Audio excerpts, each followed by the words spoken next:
ملک آباد دی او د سوګیس میټر کولاو دی اوبه پکې وګوره د ګیس په ځای پکې اوبه راغلي وره او دا سوګیس والا حل دی لکونه روپۍ تنخواګانې لي او دوی ورته اطلام کړه چې بی دغه شانچل ګیس نشته نن دویمه درېیمه ورځ ده هغوی تر اوسه پورې نه راځي لکونه روپۍ تنخوا چې لي په کورونو کې ناست دي نه هغه لینمینان راځي نه میټر لیډر راځي او په کورونو کې تنخوا اخلي او دا خدا نه خاصه پدې کې سلوي حادثه شوې ورئیس ذموار به څوک و دا اوس میټر کولاوي د اوبو توګه چې رابهیږي ترېنه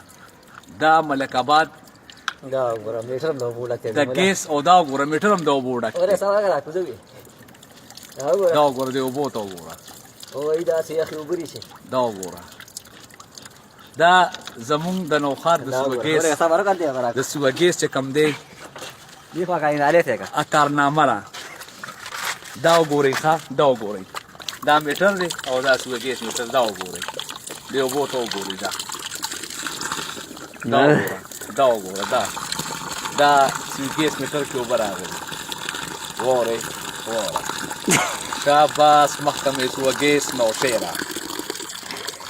شاباس محکمې سوګیس نوشیره دا وګوره که تاسو بیا هم یقین نه دا وګوره میټر مو ورک خو دا راغلی دیوال باندې